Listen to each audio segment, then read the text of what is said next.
आप और यहाँ? हाँ विजय, तुम्हारे गांव के लिए मैं ट्यूबवेल ले आया हूं।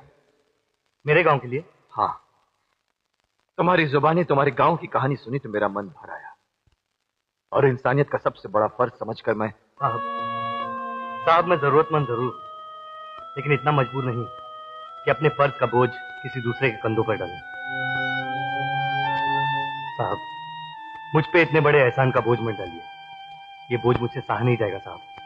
वाह, उस रोज तो तुम अपने गांव की तबाही पर रो रहे थे, पानी की एक एक बूंद के लिए तड़पते हुए इंसानों की तस्वीर दिखा रहे थे, आंसुओं में डूबे हुए अपने गांव की कहानी सुना रहे थे। और आज जब मैं तुम्हारे उसी गांव के लिए ये ट्यूबवेल लेकर आया हूं तो तुम्हारा जमीर जाग उठा, तुम्हारे अंदर की खुददारी बाहर आकर चिल्लाने लगी। अरे मैं कौन सा दानवीर कर्ण हूं जो तुम्हें ये ट्यूबवेल दान में दे रहा हूं? अरे तुम पर ये कर्ज है, जिस दिन तुम इसे चुकाने के काबिल हो जाओगे आकर मेरा कर्ज चुका देना। सनी साहब ठीक कहते हैं, हम भी बस्ती में आपस में आटा चावल घी उधार लेते हैं ना, जब वक्त आता है वापस कर देते हैं। विजय, आजकल तो एक देश दूसरे देश से कर्ज लेता है। बेटे, चोरी करना गुनाह है, किसी को धोखा देना पाप है, उधार लेना पाप नहीं है। हाँ भैया, बाबा सही कह रहे हैं। आपके एहसान ने तो मुझे सर से लेकर पांव तक खरीद लिया है।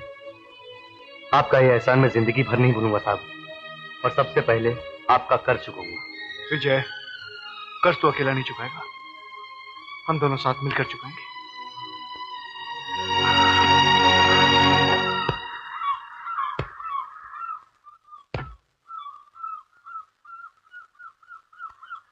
Welcome daddy, welcome. शाबाश बेटे शाबाश, आज तुम्हारी हिम्मत इतनी बढ़ गई कि तुम अपने बाप को अपना जूता दिखाने लगे। मगर आपने उस दो कौड़ी के विजय को ट्यूबवेल देकर मेरी तकदीर के मुंह पर जूता मारा है। बाप होकर बेटे के सीने में खंजर उतारा है, खंजर। विजय को ट्यूबवेल देने से तुम्हारी छाती में खंजर कैसे उतर गया? मैंने एक जमीन का सौदा किया था जिस पर मैं जुए का अड्डा खोलने वाला था, जिसमें मुझे करोड़ों रुपए का मुनाफा होता। आपने विजय को ट्यूबवेल देकर मेरी, अगर ट्यूबवेल वहां पहुंच गया तो उस जमीन से पानी निकल आएगा, और अगर जमीन से पानी निकल आया तो जमीन हमारे हाथ से निकल जाएगी। तुम यहां मेरे बेटे के साथ? और हम इस जमीन पर होने वाले बिजनेस में भी तुम्हारे बेटे के साथ बराबर के भागीदार हैं। नहीं, ऐसा कभी नहीं हो सकता।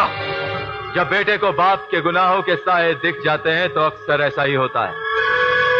भूल गए वो कहानी जिसमें आंसू भी हैं, खून भी है, और चाकू के कलम से लिखी हुई एक दास्तान भी है।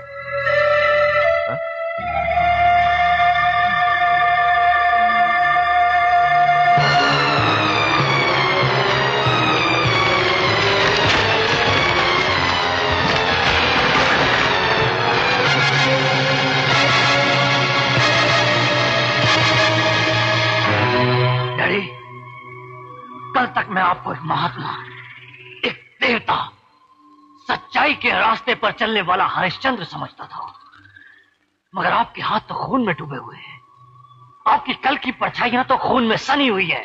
छी, छी, मुझे तो आपको बाप कहते हुए भी शर्म आती है। बेटे, ये जुर्म मैंने नहीं किया है।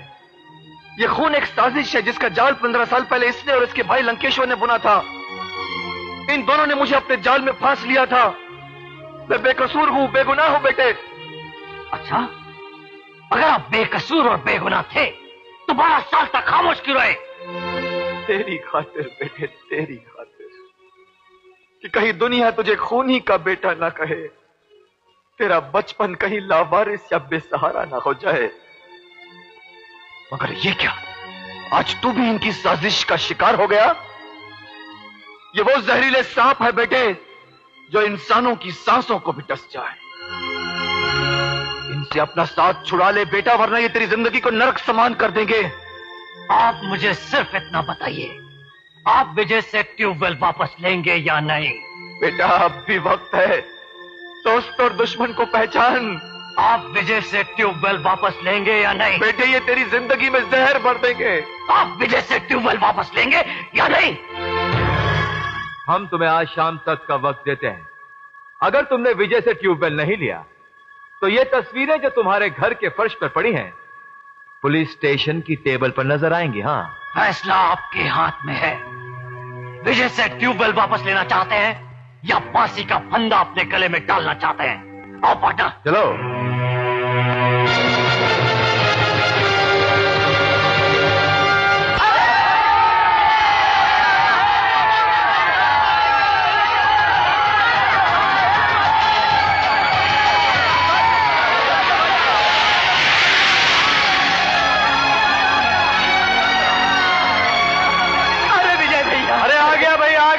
गांव में ट्यूबवेल आ गया। आज के बाद अपने गांव में पानी की समस्या खत्म हो गई। बिल्कुल। क्यों क्यों आज बड़े खुश हो रहे हो? उस दिन तो बड़ी गालियां दे रहे थे, आज 2 गालियां, आज कोसो। ले आए ना ट्यूबवेल, है ना शेर का बच्चा।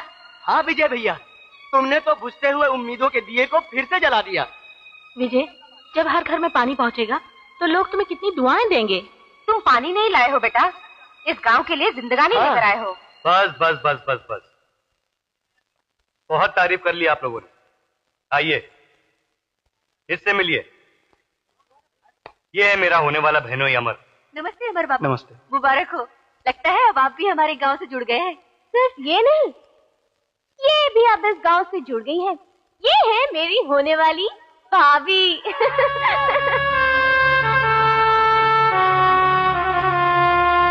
गीता, यही वो चूड़ियां हैं जिस पर मैंने विजय की सजनी का नाम लिखा था।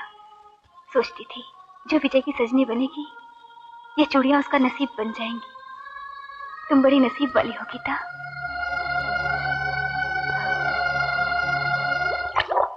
अरे सब गड़बड़ हुई गवा भैया, सब गड़बड़ हुई गवा। उस दूसरा विजय गांव में ट्यूबवेल लेकर आ गया है। लंकेश्वर, मैं तो उस ट्यूबवेल की धज्जियां उड़ा दूंगा। ना रहेगा बांस, ना बजेगी बांसुरी। शांति शांति, हमका बांस की भी जरूरत है और बांसुरी की भी। हम बांस भी नहीं तोड़ेंगे और बांसुरी भी बजाएंगे। ऐसन खेल खेलेंगे कि सारा गांव मैदान छोड़कर भाग जाएगा। लाश भी गिरेगी, खून भी बहेगा।